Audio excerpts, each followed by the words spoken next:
regulamentos que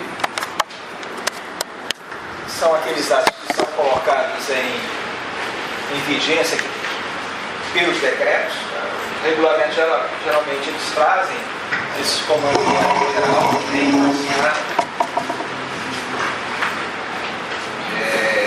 regimentos. Geralmente é a forma que disciplina o funcionamento de órgãos colegiados, né? Também um exemplo de ato normativo.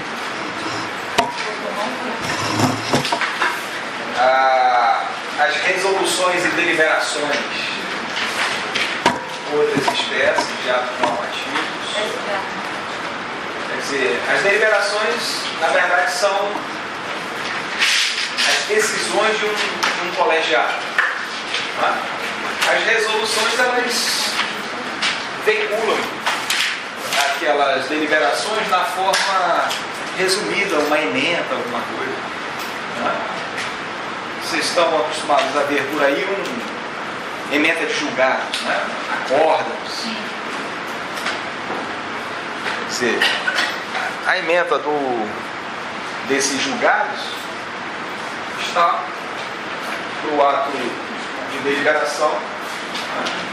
Como as resoluções, né? Assim como as ementas de um julgado acórdão está para a decisão é muito mais ampla. Às vezes, quando você vai... vocês estão estagiando já? Trabalhando na área jurídica? Então, às vezes, você vai fundamentar ou tentar ilustrar um pensamento, fundamentar não é a palavra, mas tentar ilustrar um pensamento, uma tese, aí você pega julgados. Né? Muito cuidado, porque geralmente você pega a sua ementa do julgado. Às vezes, o conteúdo, a parte dispositiva daquele julgado, nem sempre é favorável ao que você quer. Tá?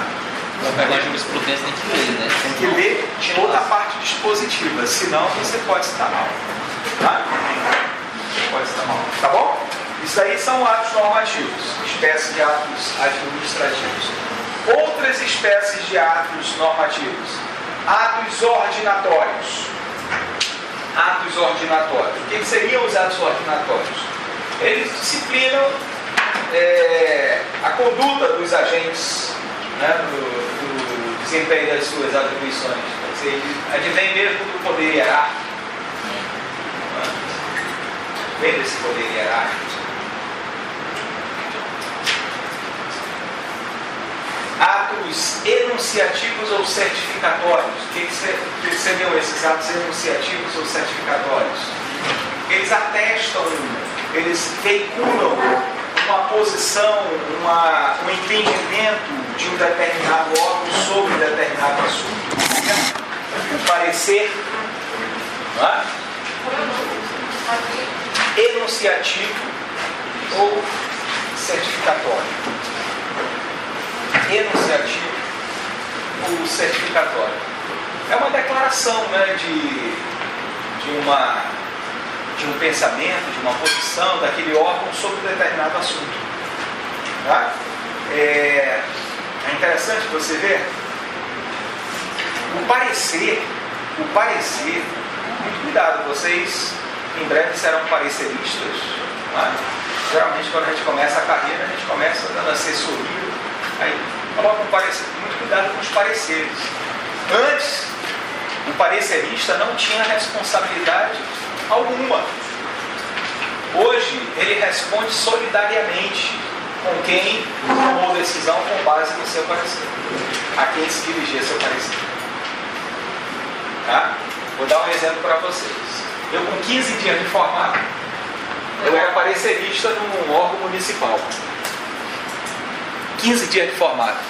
Quer dizer, já vinha com aquela bossa toda que estagiário pensa que é gente, né? Alguns. E aí, já formado, doido para ser chamado de doutor. E aí, 15 dias depois, eu dando um parecer.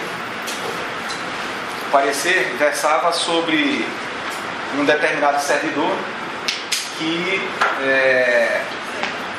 era isso daí era antes da Constituição de 88, era no ano de 88, mas antes da Constituição. Minha colação de grau foi dia 30 de janeiro de 88. Isso daí foi no mês de fevereiro ainda. E havia um servidor que era contratado sob a égide da CLT, e ele havia sido dispensado. E aí veio para que eu me manifestasse no parecer quais as providências legais que deveriam ser adotadas para a rescisão do contrato. Bom, eu fiz aquele apanhado todo, a natureza da relação, aquela coisa toda. Fiz tudo bonitinho, quais são as verbas indenizatórias, tudo redondinho. Esqueci de um detalhe. Um único detalhe eu esqueci.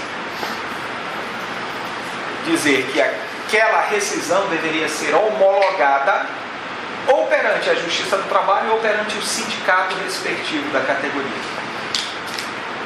Não disse isso. Fez a rescisão. Uns 3 meses depois, o sujeito ingressou com uma ação trabalhista pedindo tudo aquilo de novo. E a Justiça do Trabalho procedeu. Mesmo mostrando o recibo, a Justiça do Trabalho não está errada. Olha que absurdo um negócio desse, né? Mas se a Justiça do Trabalho hoje ainda é bastante protecionista, a ponto de prejudicar o conteúdo pela forma, naquela época muito mais. E se naquela época o parecerista fosse responsável, eu estava em maus lençóis, porque era uma indenização de anos de trabalho. Algo assim, eu vou aproximar mais ou menos, não era exatamente, mas algo em torno de uns 80 mil reais.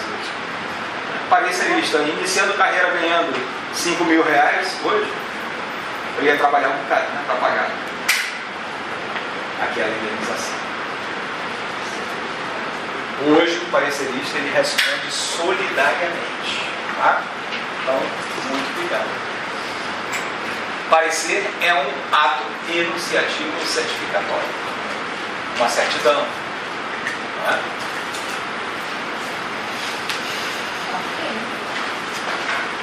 Atos negociais, olha que coisa interessante. Atos negociais. O que é um negócio? O que é um negócio jurídico?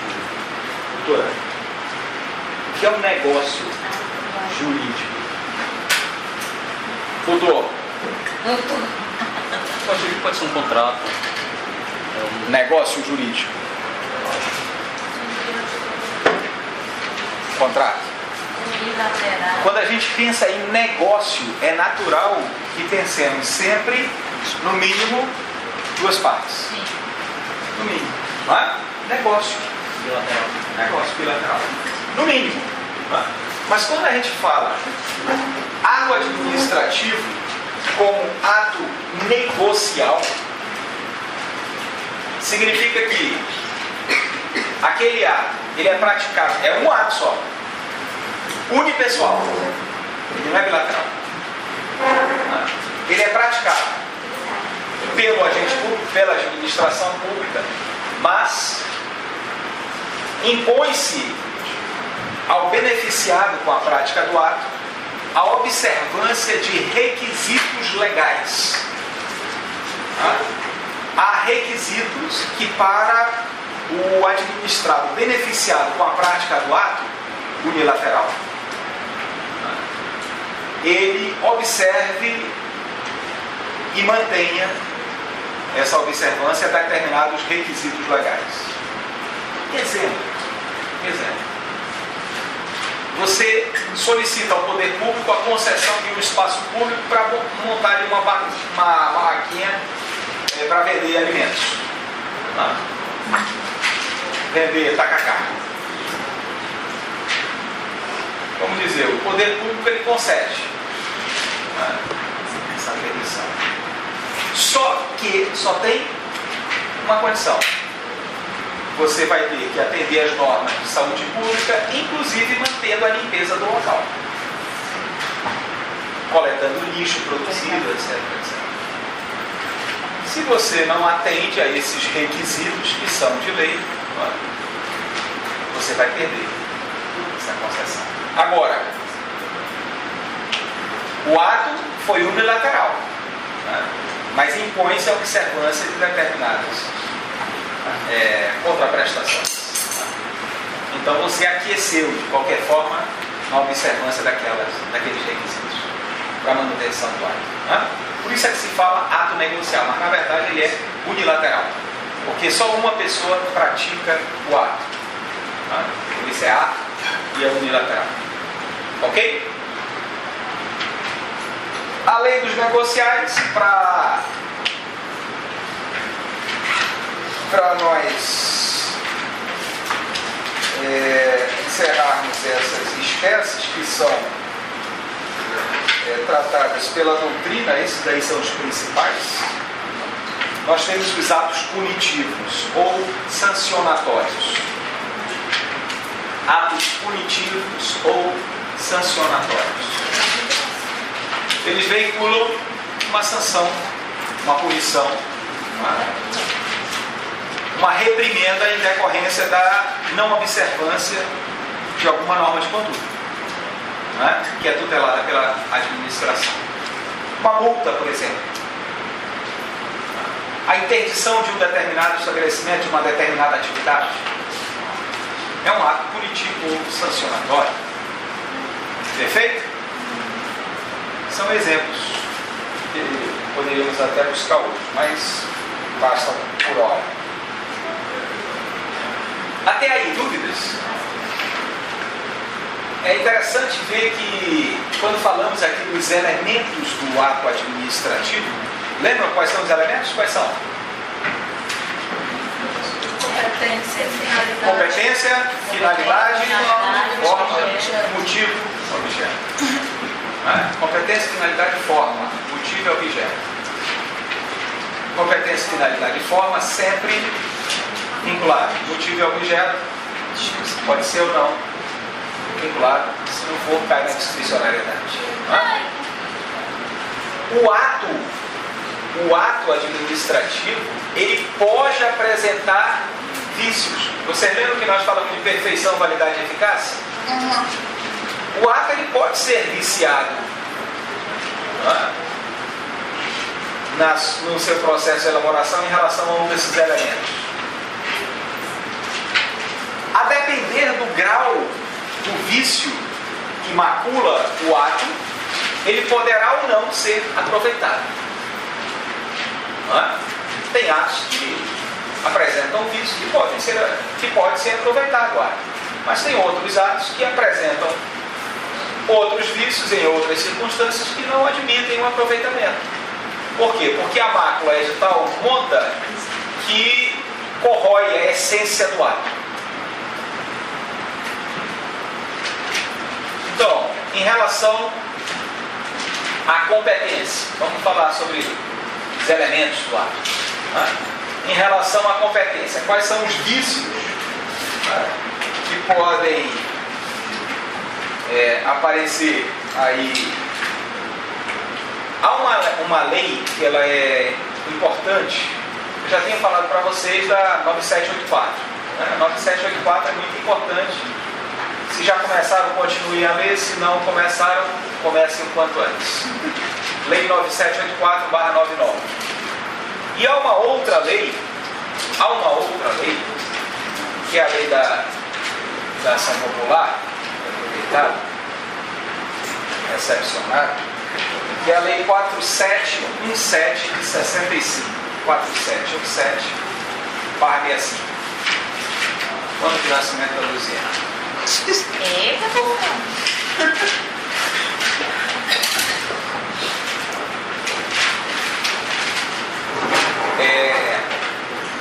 Nós vamos encontrar nessa lei muita coisa referente a vício de ato administrativo na legislação popular. Tá? Então, esses vícios de competência, eles podem macular o ato e chegar, inclusive, ao ponto de não permitir qualquer aproveitamento do ato. Por exemplo, a partir do vício de incompetência, você pode falar em ato inexistente. Ato inexistente. Ato inexistente é aquele ato que foi praticado por alguém que não é agente público. Ele não se encaixa no conceito de agente público. Então ele é ato administrativo inexistente. Não se fala nem nulo, não fala inexistente. Inexistente, porque ele não Está nem no mundo ali. é o sujeito de fato, né? Agora, é diferente do ato administrativo maculado com vício de competência.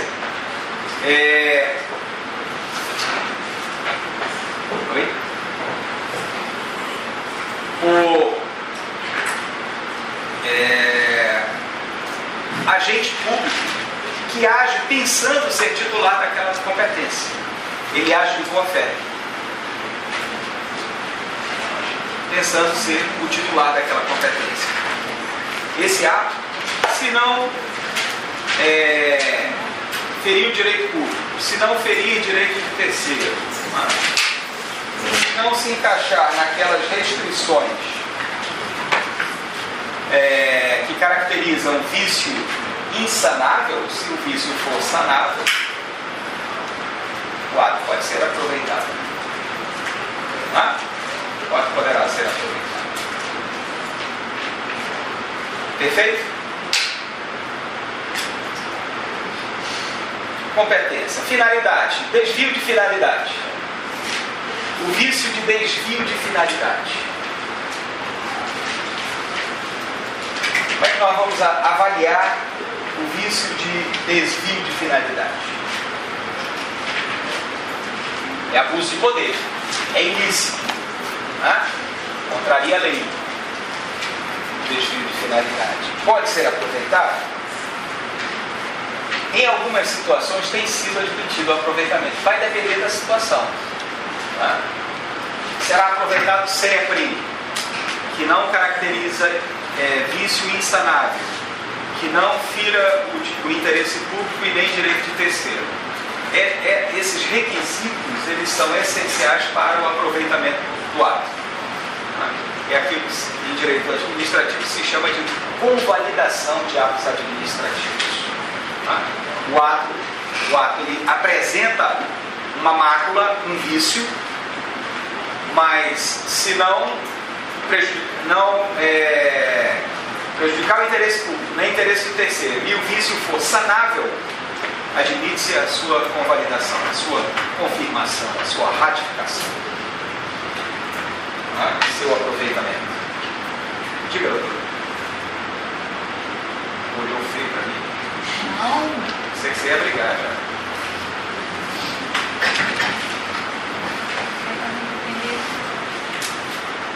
Muito bem. Competência, finalidade, forma. Vício de forma. Vício de forma. Quer dizer, o ato foi omisso ou deixou de observar formalidades que seriam existenciais. A forma está sempre definida na lei, né? Em regra escrita. Em regra. Está sempre definida na lei. E aquela situação mesma. Né? Se não ferir interesse público, nem de interesse de terceiro, e o vício for relativo, né? Permite o seu aproveitamento. Se não, perde-se o ato. Perfeito? Vício de motivo. Olha, isso daí nós já tratamos até, né? Vício relativo ao motivo. Qual é o vício que seria relativo ao motivo? O que vocês imaginam? A inexistência do motivo alegado. Não é? A inexistência do motivo alegado. Isso se resolve pela aplicação de uma teoria que nós vimos aqui na aula passada. Que teoria é essa? Não lembram? Não lembram? Vou deixar vocês com a interrogação. Nós falamos aqui na aula passada. Alguém alega o motivo e esse motivo é falso ou não existe.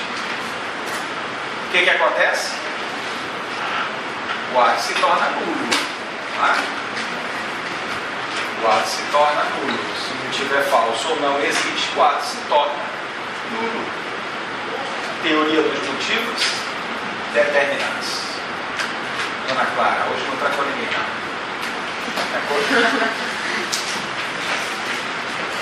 Teoria dos motivos determinados.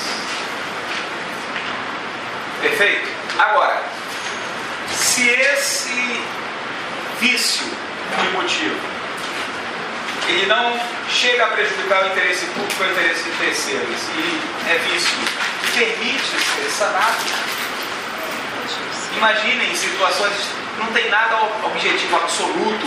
Ah, não pode, acabou, é sempre nulo o ato. Não existe isso. Tá? Cada caso uma análise diferenciada. Tá? Cada situação uma análise diferenciada. Então se permite o aproveitamento, permite a convalidação. Motivo, objeto. Vício relativo ao objeto. O que é o objeto mesmo? É aquilo que se pretende criar, extinguir, transformar, né, com a prática do ato. É o efeito jurídico pretendido pela prática do ato, é o motivo. Né, é o conteúdo do ato. Quer dizer, o vício relativo ao objeto está relacionado à licitude daquilo que se pretende com a prática do ato. Por quê? Porque o objeto pode ser sempre lícito, moral, né? Moral, possível, tanto de fato quanto de direito, e determinado. Não é um objeto que fica, vamos ver o que dá na prática. Não, tem que ser determinado o objeto. Se o vício recai sobre uma dessas características que informam o objeto, temos que verificar a possibilidade de sanabilidade do ato para mensurar o grau de seu aproveitamento. Perfeito?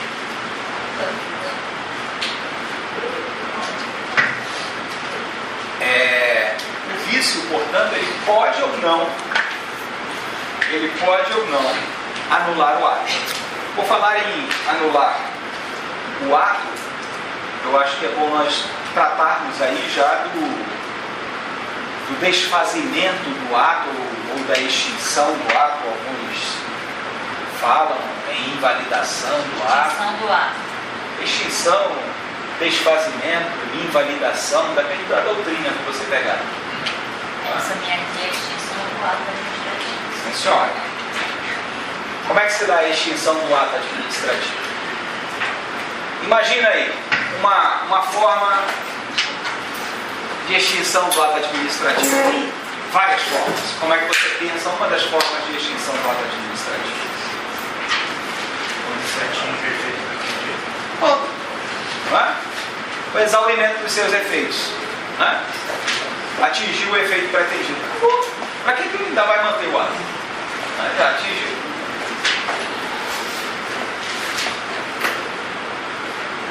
Quer dizer, o ato já cumpriu com a sua missão. Então, desfaz-se o ato, ou extingue-se o ato administrativo. A doutrina fala em desaparecimento do sujeito interessado ou perecimento do objeto. Desaparecimento do sujeito interessado ou perecimento do objeto. Quer dizer, o sujeito interessado desapareceu, sumiu, escafedeu-se. Ou o objeto pereceu. Ele tem interesse em utilizar um curso de águas subterrâneas. Ele recebe a permissão para o uso e exploração daquele recurso. E quando ele começa, ele percebe que desapareceu o curso. O ato de permissão de uso ali desaparece. Se extingue. Porque foi dado para aquilo especificamente. Por isso que o objeto tem que ser determinado. Então ele não pode fazer uso para explorar minas subterrâneas, não, é só para água, só para aquele recurso mineral. Atos relativos à Copa do Mundo, passou a Copa. Passou. Né? Aí o raciocínio, perfeito. O sujeito pleiteia o uso de um espaço público, um daqueles quiosques lá da Ponta Negra. Aí, quando ele recebe a autorização, aí ele ganha na loteria, Mega da Virada. Está pagando bem, né? Mega da Virada, quantos milhões? E aí? Ele ainda vai querer ficar vendendo coisa? Não, evidentemente. E aí ele vai embora. Desapareceu. O sujeito beneficiado pelo ato. O ato. Cestinho. Perfeito? Até aí tranquilo? Exaumento dos seus efeitos, desaparecimento do sujeito, oferecimento do objeto, a retirada do ato. A retirada é outra causa, né? É outra hipótese de extinção do ato. Agora, o que é retirada? Tem várias formas de retirada, tá? Há várias formas de retirada do ato.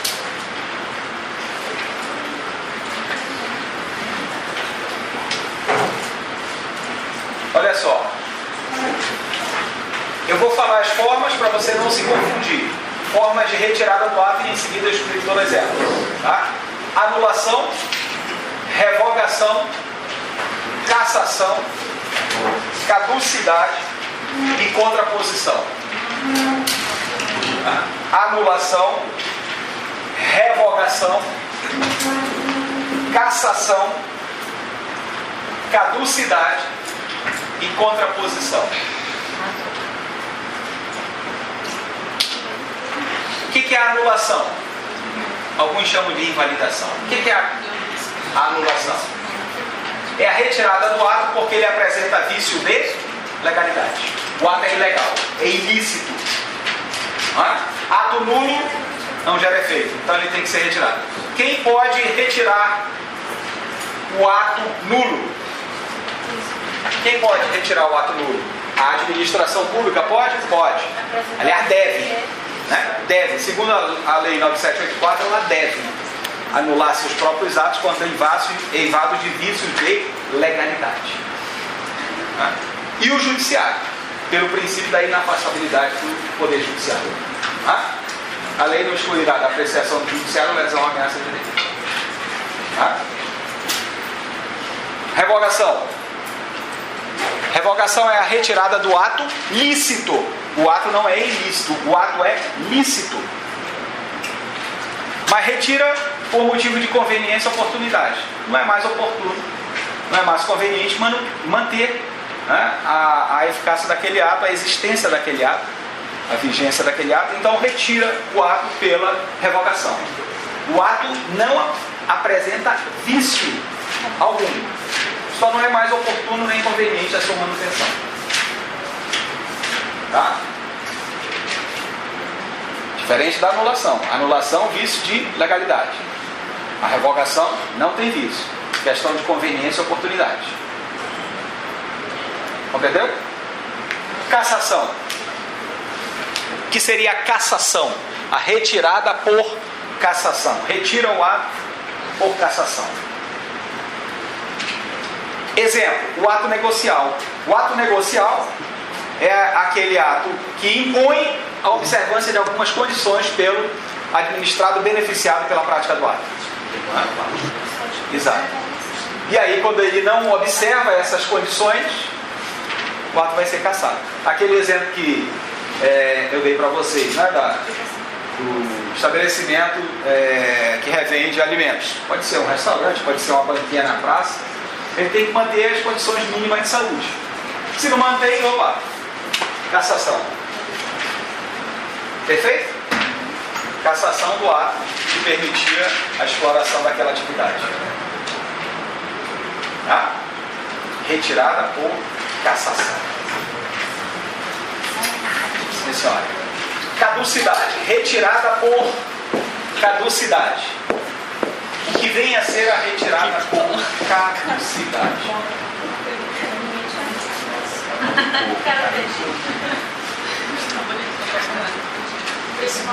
O que vem a ser a retirada por caducidade?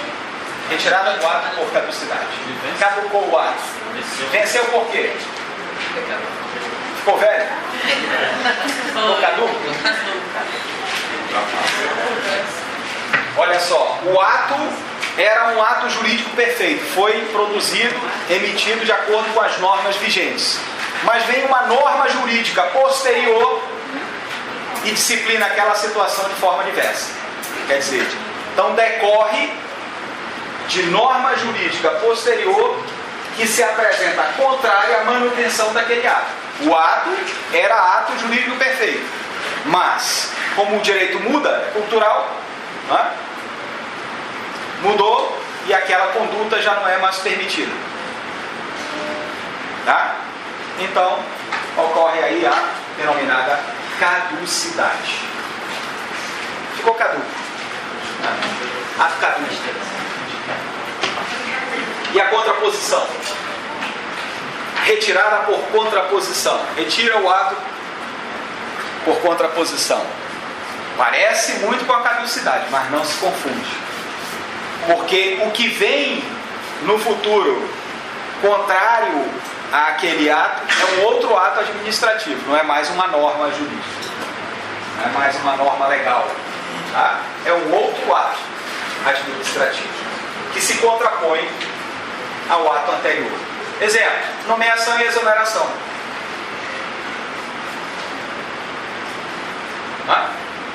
Nomeação e exoneração. Perfeito? Difícil isso? Agora não parece não, né? Mas já dá pra E quando ele não faz? A contraposição é um ato administrativo que criou uma situação. Eu dei esse exemplo da nomeação. O que é a nomeação? Nomeou alguém para provir um cargo público. Né? Proviu o cargo público. Provir quer dizer preencher. A pessoa tomou posse para preencher o cargo público. Estava lá trabalhando.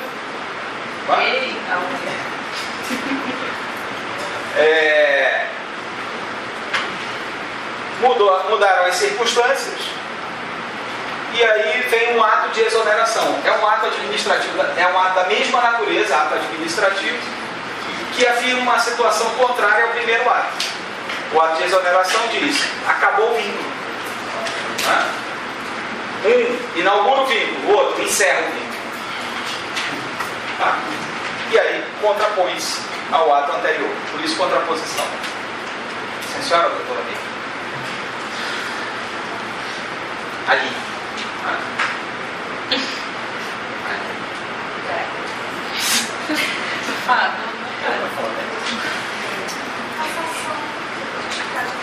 Cassação, posso explicar de novo? É a retirada do ato, porque o beneficiado com a prática do ato, ele tinha algumas obrigações que deveria desenvolver para continuar a ser beneficiado com aquele ato. Tá? O exemplo assim, tem inúmeros exemplos, mas o exemplo que eu utilizei: o sujeito foi autorizado pelo poder público a vender determinada mercadoria numa área pública. Só que ele tinha que oferecer algumas condições para manutenção daquele direito. Ele tinha que manter limpo o local da venda, não permitir que fosse poluído com o lixo que ele estava produzindo, pelo menos. Não é? E ele não manteve essas condições. Não é? Então, o ato de concessão foi cassado. Tá? Por isso, cassação. Perfeito? O alvará cassado. Oi? Como se fosse o alvará cassado. É. Perfeito? Muito bem. Outra forma de desfazimento do ato. Da retirada eu já encerrei. Tá? A última forma que eu vou tratar, renúncia. Renúncia. O titular. Oi? Não está nessa lista. Não sei. Aí a gente falou. Como é que é? Não, retirada já não. Eu não entendi. Não, vai. Confundi. Abstrato. A renúncia é outro modo de desfazimento, de extinção ou invalidação de ato administrativo. O que significa a renúncia?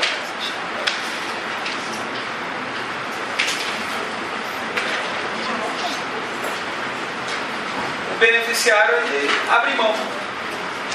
Renunciou. E aí o ato. Beneficiário. Oi? Beneficiário. É o beneficiário. É o administrado que se está a ser beneficiado com a prática do ato, ele diz, não quero mais. Okay. Tá? Essa renúncia ela pode ser tanto expressa quanto tácita. Tá? A tácita demora mais a ser reconhecida, a expressa rapidamente. Não quero mais. Tá?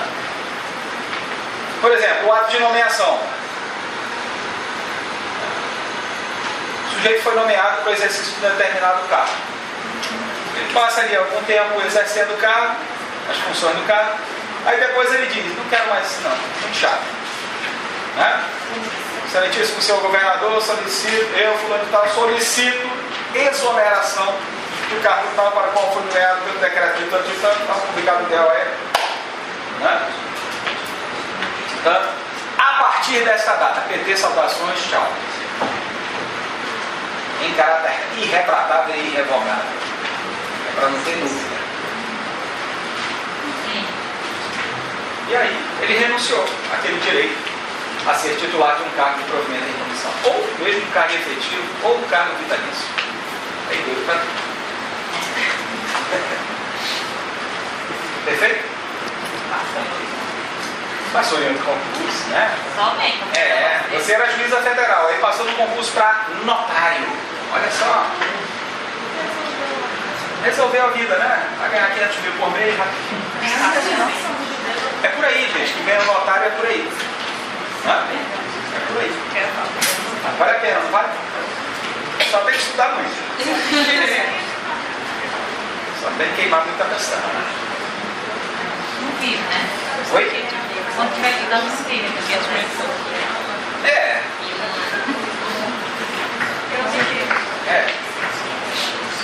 Gente, olha só. A gente falava ainda há pouco dos vícios do ato administrativo e eu falava da convalidação. A convalidação está expressamente estabelecida aí na Lei 9784, artigo 55. Artigo 55 da Lei 9784, convalidação. Diz o seguinte, esse dispositivo.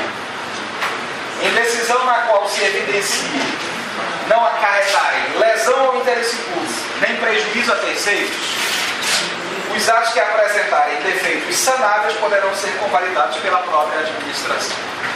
Então, não apresenta lesão ao interesse público e nem prejuízo a terceiros e exige que o ato apresente vício sanável. Tá? Presentes essas três características, o ato poderá ser convalidado pela própria administração. O vício sanável é o vício que não compromete a essência do ato, né, a tal ponto de torná-lo nulo. O agente público que exerce a função crente que ele é titular de uma determinada competência, mas depois verifica-se que ele não era. Vou dar um exemplo que nós conhecemos de perto. Aquela situação dos comissários de polícia. Eles praticaram inúmeros atos como delegados de polícia. Depois o Supremo diz, não, vocês não são delegados, vocês eram comissários, foi extinto o cargo, vocês têm que voltar a situação anterior, ou seja, eles deveriam, segundo a Constituição, serem colocados em disponibilidade remunerada proporcional ao tempo de serviço. Né? Essa era a solução. Mas os atos que eles praticaram, na época, eles eram delegados de polícia, todo mundo pensava que era. Está valendo. Né? Todo mundo pensava que era. É o funcionário de fato. Né? Todo mundo pensava que era. É um vício sanável. Não vai anular. Né? Não vai anular esse. Tá?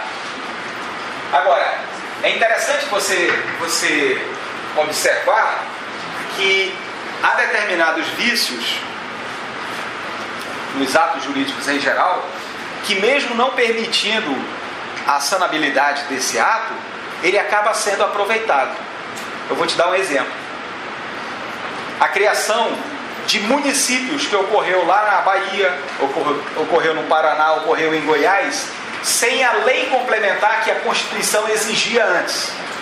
Ela exigia, poderão ser criados municípios tal, na forma da lei complementar. Não havia lei complementar. Aí esses Estados-membros criaram lei estadual, né, para criação desses municípios. Lá na Bahia, município de Luiz Eduardo Magalhães, por exemplo. Um dos municípios que foram criados. Aí ingressaram com ação direta de inconstitucionalidade. Aí o que o Supremo fez? Ele aplicou, reconheceu a inconstitucionalidade, mas ele aplicou a modulação de efeitos, uma tese que ele trouxe da Alemanha, do direito alemão. A modulação de efeitos no controle concentrado de constitucionalidade. Ou seja, ele disse, se eu voltar e anular, olha a infinidade de relações jurídicas desenvolvidas antes. Eu vou estar ferindo um princípio muito maior, que é o princípio da segurança jurídica, que encontra fundamento na dignidade da pessoa humana, que segura o Estado brasileiro. É muito maior o mal, para aplicar o efeito ex tunc, do que dizer, é inconstitucional, mas reconheço. Embora reconheça a inconstitucionalidade, continua valendo. Agora, daqui para frente, é definitivamente proibida a criação de municípios sem observar a lei complementar. Ele modulou os efeitos. Perfeito? Mas aquele negócio, se fosse anular, o mal seria pior. O mal seria pior. Ok? Às vezes olha e fica com medo. Muito bem. Convalidação, portanto, é possível. Alguns doutrinadores dão espécies de convalidação, né? A confirmação, a ratificação, saneamento. Saneamento é quando é particular. Convalidação, a própria autoridade que pratica o ato. Aliás, a ratificação, a convalidação, uma autoridade superior. Alguém estagia aqui em algum departamento jurídico, alguma coisa? De alguma empresa? Fábio? No escritório. No escritório. Geralmente em assessorias jurídicas tal, tem o chefe da assessoria, né? E tem os outros assessores, que são subordinados a ele. Quando um assessor emite um parecer, o assessor emite o parecer, ele não está manifestando a opinião da assessoria, a opinião dele. Aí tem que passar pelo chefe dele, que é o chefe da assessoria, para ele convalidar ou discordar daquele posicionamento, né? A última palavra, como a opinião final da assessoria, quem dá é o chefe. Então, se ele concorda com aquele ato do seu subordinado hierárquico, ele está convalidando. Tá? A ratificação é diferente. A ratificação, o ato foi praticado anteriormente, a própria autoridade que praticou aquele ato ratifica. Quer dizer, confirma aquele ato no momento posterior. Tá? É outra forma de convalidação. Perfeito? Alguém aqui foi aluno da professora Rita Raical? Não? De português? A professora Rita Raical fazia terror com os alunos, né? Com as alunas também.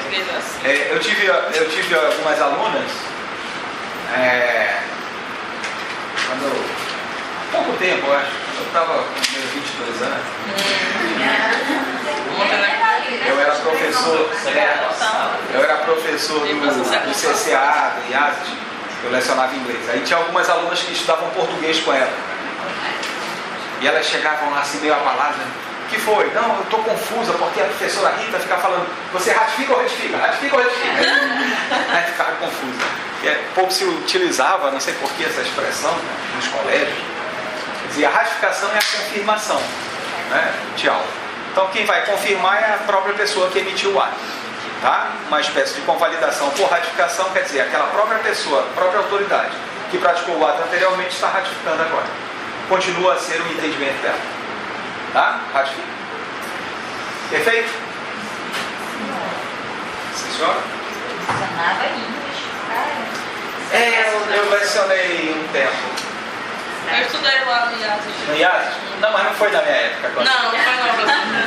Era muito kid nessa época, nem existiu.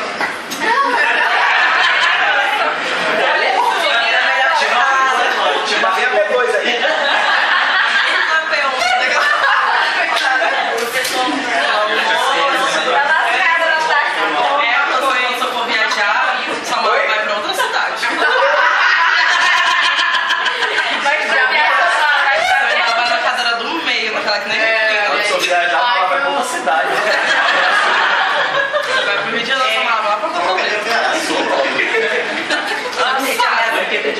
Só que sabe. Não viaje lá fora. Olha, amigos no azul. Vou fazer uma pergunta para vocês. Um ato que não importe prejuízo ao interesse público nem a terceiro e que apresente algum risco que possa ser sanado, quando esse ato não poderá ser convalidado? Ele tem todas as características de um ato que pode ser convalidado. Vocês podem pensar nisso? Por que um ato não pode ser convalidado? Ele tem todas as características para a sua convalidação. Mas ele não pode. Por alguma questão, ele não pode ser convalidado. A doutrina contempla duas situações de impossibilidade de convalidação de ato administrativo que poderia, a princípio, ser convalidado pela administração. A Lei 9784, ela fala de alguns prazos e fala de um prazo geral de 5 anos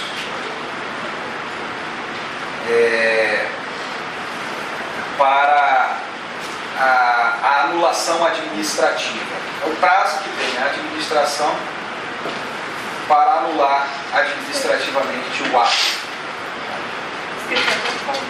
Quer dizer, imagina, o servidor foi beneficiado por um ato que 7 anos depois descobriu-se que aquele ato era nulo. A administração não anulou nos 5 anos que lhe cabia anular o ato. A administração, não pode convalidar em razão do decurso de tempo por prescrição do prazo para a anulação. O ato nessa situação, ele não poderá de nenhuma forma ser convalidado. Por quê? Porque se ocorreu a expiração do prazo para que ele anulasse o ato, e o ato é nulo, ele não pode convalidar, exatamente porque o ato apresenta vício de legalidade. Embora não possa anular o ato, mas ele tampouco pode convalidar o ato, porque o ato apresenta vício de legalidade. Quem pode decretar a legalidade nessa situação? Somente o judiciário. Tá? Somente o judiciário. Porque já expirou o prazo para a administração. Tá? E aí, é aquele negócio, o servidor, o beneficiário do ato, não vai ficar refém de quando a administração descobrir de uma hora para outra, é nulo, vamos anular o ato. Não, tem prazo para isso. Se não anulou, aí ela tem que recorrer ao judiciário para buscar a anulação do ato. Tá? Mas já que é nulo, ela não pode convalidar, porque é ilegal. Né? O ato é ilegal. Ele produz efeitos, mas ela não pode convalidar. E a outra? Um ato que venha a ser impugnado judicial ou administrativamente.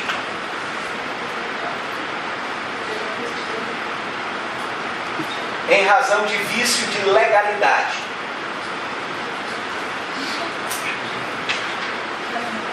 A mesma coisa. Ela não poderia. O ato vinculado, expedido de forma tardia, após a impugnação do ato, uma vez demonstrado que os motivos pré-existiam ao ato, também não cabe aí a convalidação desse mesmo ato. São questões que a doutrina, percebam bem, a doutrina sugere, tá? Eu vejo isso, que ela sugere muito mais para o debate do que ela toma uma posição definitiva. É muito mais sugerido para fomentar debates. Mas é importante, muito importante, que vocês leiam alguma coisa sobre essas situações de impossibilidade de convalidação. Tá? Eu sugiro que vocês procurem ler alguma coisa sobre impossibilidade de convalidação de ato administrativo. Tá? Por que eu sugiro isso? A partir desse segundo semestre, as portas dos concursos públicos se abriram. E fatalmente vocês vão fazer concursos públicos. E concurso público sempre aborda direito administrativo. E essas situações de impossibilidade de convalidação, elas podem, porque é um conteúdo bastante convidativo para ser abordado em concurso público. Tá? Então por isso eu sugiro leitura. Por fim, ainda sobre ato administrativo, e a última palavra que eu dou neste momento sobre ato administrativo, alguns atos são praticados sob uma forma e podem ser convertidos em outra forma. Eles podem ser aproveitados não pela convalidação, mas pela conversão de espécie de ato administrativo. Não é? Há atos administrativos que exigem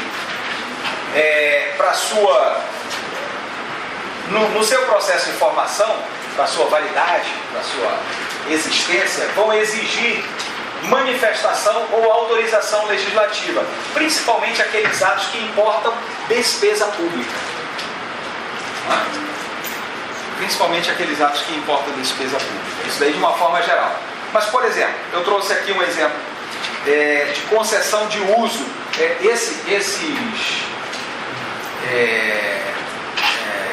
Institutos, a concessão de uso para exploração de uma determinada atividade, isso tudo vocês vão ver no direito administrativo aplicado, que é o próximo semestre. Né? Quem vai dar Permissão de uso, eu acho que é o Aldrin.